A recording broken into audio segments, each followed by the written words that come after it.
Washington State, they like to throw it. As a cornerback, mentally, how do you approach playing a team like this? It'll be the first team this year, at least, that it's kind of one of those super pass-heavy type of teams.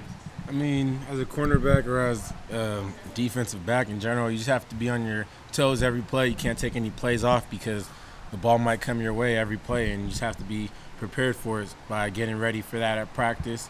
I mean, as going as hard as you can at practice and really just taking every day as an opportunity to get better. A game like this, when you know they're going to throw it, I think they threw it, 80 times last year against you guys or something like that? Do you kind of lick your lips, you kind of salivate over knowing you're going to get opportunities to make a play?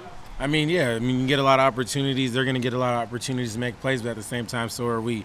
I mean, if the quarterback's planning on throwing it 60 times, I mean, there's going to be a lot of chances for us to make plays on the ball. So, I mean, it's great for that.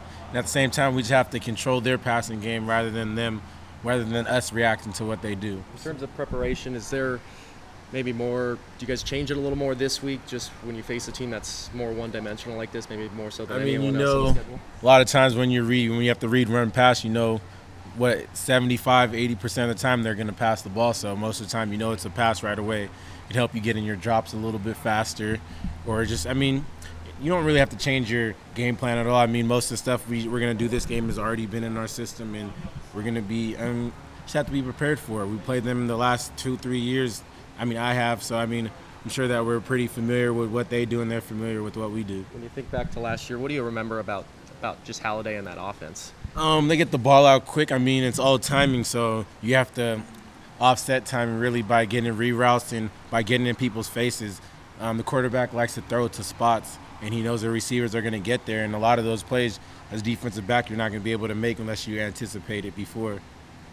What's it been like seeing Dargan kind of step up this year? Has there been any real difference in his practice, or I mean, he's been very effective. Not really. I mean, he's always been one of the best playmakers on our team since I was a freshman. Since we had Avery and Terrence Mitchell and John Boyer and all them, Dargan's always been one of those guys. When we're counting out who had the most picks in spring ball, Dargan's always one of the guys, top 1, top 2, top 3. But I mean, he's one of those guys that just always gets the ball. And whether it's him just being at the right spot or him just breaking on the ball, he's one of those guys that always finds a way to be around the ball when the ball's on the ground or if the ball's in the air. Your former defensive coordinator, Nick Aliottis, took some offense to Washington State throwing the ball and keeping Halliday in that game late last year. As a player on the team, did you guys get upset about that? I mean, I don't really care. I mean, if they want to throw the ball as much as they can, they can. And I mean, it's football. You're trying to win the game, so I'm not really too worried about what they have to do. I mean, we've got the win, so that's all we're really worried about.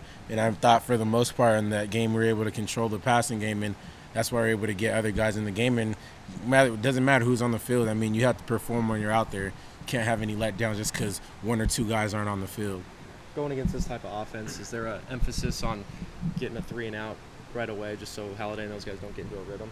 I think there's an emphasis in no matter who you're playing against. I mean, really with quarterbacks, especially in the Pac-12, whether they're on rhythm or not, they're going to be one of the best guys that you face all year. And I mean, Holiday is one of those quarterbacks that he doesn't get rattled. I mean, he throws the ball 60 times, he's going to end up throwing interceptions, but at the same time, he's going to throw a lot of touchdowns.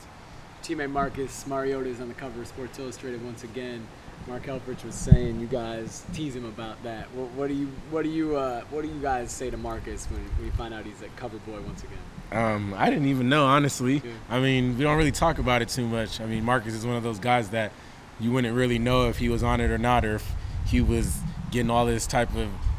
I mean, Mark, you see him in the media all the time, and you wonder, oh, when did you even have time to do that? Because he doesn't tell anybody about it. So I mean, it's kind of something that it happens for him, and he's grateful for it, but at the same time, he knows that it's just something on the side, really, and he's worried about his objective in winning games. You want to get on the cover yourself? So it's only the quarterback. I'm not too worried. I mean, it's quarterbacks. It's their job. They have the most pressure on them. I mean, they have the ball in their hands every single play, so I mean, they should get the credit.